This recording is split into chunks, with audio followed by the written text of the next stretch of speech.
اچھا جی، تو جو آپ لوگوں نے کلپ دیکھا یہ آج سے 4 دن پرانا ہے، جس دن میں درزی کو اپنے کپڑے دینے گیا تھا. اور یہ میں بات آپ لوگوں کو اس لیے بتا رہا ہوں کہ کچھ نہ کچھ بول کے تو بلاگ کا سٹارٹ لینا ہے نا. مزاق کریں. بعد میں آپ لوگوں کو اس لیے بتا رہا ہوں کیونکہ یہ بات جو ہے وہ آج کے ٹاپک سے ریلیٹ کرنے والی ہے.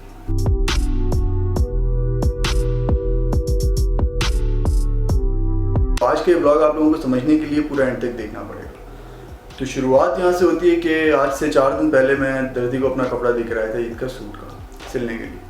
تو اس کپڑے کی کہانی کچھ اس طرح ہے کہ آج سے مڈ آف فیب میں جو ہے اس کپڑے کی کہانی اس طرح ہے کہ مڈ آف فیب میں میرے والد صاحب جو ہے وہ پنجاب گئے تھے اور وہاں سے واپسی میں وہ کپڑا لے کر آئے تھے. انہوں نے کہا تھا کہ یار اس کو جا کے درزی کو دو سلوا اور پہن.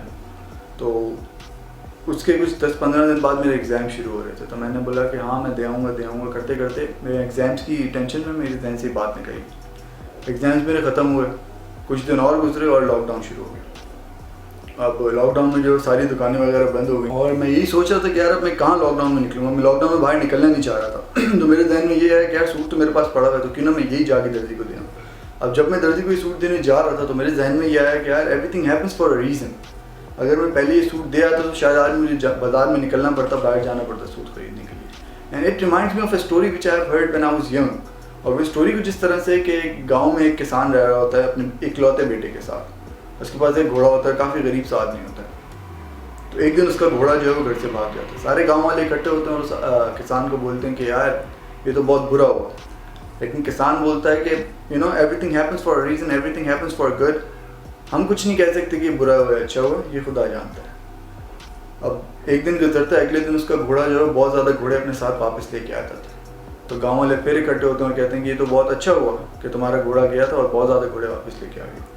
تو کسان پھر یہی بولتا ہے کہ یار شاید یہ خدا ہی جانتا ہے, اس میں بھی کوئی نہ کوئی بہتری ہوگی. اب دوسرے دن انہی گھوڑوں کو اس کا بیٹا جو ہے وہ ہارس رائڈنگ کر رہا ہوتا ہے اور گرتا ہے اس کا بیٹا گھوڑے سے اور ٹانگ ٹوٹ جاتی ہے اس کی. پھر سارے گاؤں والے جمع ہو جاتے ہیں اور بولتے ہیں کہ یار یہ تو بہت برا ہوا ہے. اینڈ اگین وہ کسان جو ہوتا ہے وہ یہی بولتا ہے کہ شاید برا ہوا ہے, وی ڈونٹ نو. اس کے بعد اگلے دن جو ہے وہ ملک میں جنگ چھڑ جاتی ہے. بادشاہ کے آدمی آتے ہیں گاؤں میں اور جو ان کو بندہ مل رہا ہوتا ہے اس کو جنگ پہ بھیج رہے ہوتے ہیں. لیکن جب وہ کسان کے بیٹے کے پاس آتے ہیں نا تو اس کی ٹانگ ٹوٹی ہوئی تھی, اس کو چھوڑ جاتے ہیں. تو بعض دفعہ ہمیں اس طرح چیزیں دیکھنے میں لگ رہی ہوتی ہیں کہ یار یہ ہمارے لیے بہتر ہے, یہ ہمارے لیے بہتر ہے, لیکن وہ چیزیں ہمارے لیے بہتر ہوتی نہیں ہیں. بعض دفعہ کچھ لوگوں کو لگ رہا ہوتا ہے کہ یہ چیز اچیو کرنا ہمارے لیے بہتر ہے, کچھ لوگوں کو لگ رہا ہوتا ہے کہ یہ کام کرنا ہمارے لیے بہتر ہے. وہ اس کے لیے بہت زیادہ محنت بھی کرتے ہیں اور جو پاسبل تھنگ ہوتی ہے وہ اس کے لیے کرتے ہیں, لیکن at the end of the day ویسا نہیں ہوتا یا وہ چیز نہیں ہو پاتی. اور پھر لوگ جو ہوتے ہیں وہ مایوس ہو جاتے ہیں کہ ہم نے اتنی محنت کی اور اس کے بعد بھی ہمارے ساتھ یہ ہوا, ہم یہ نہیں کر پائے. لیکن ہمیں اپنے ذہن میں یہ بات بٹھا لینی چاہیے کہ جو ہمیں لگ رہا ہوتا ہے نا کہ ہمارے لیے بہتر ہے وہ ہماری سوچ ہوتی ہے, لیکن جو ہوتا ہے وہ خدا کو پتہ ہوتا ہے کہ یہ اس بندے کے لیے اور بھی زیادہ بہتر ہے. اور جو کام خدا کی مرضی سے ہوتا ہے نا وہ بالکل بیسٹ ہوتا ہے. نا میں پرسنلی ایسے کافی لوگوں کو جانتا ہوں جن کی زندگی ایس پلان نہیں گزری, یا جن کی زندگی میں بہت زیادہ فیلیئرز آئے ہیں, جن کی زندگی میں وہ بہت دفعہ ریجیکٹ ہوئے ہیں اور جس طرح سے انہوں نے سوچا تھا نا کہ اس طرح ہم کریں گے وہ نہیں کر پائے.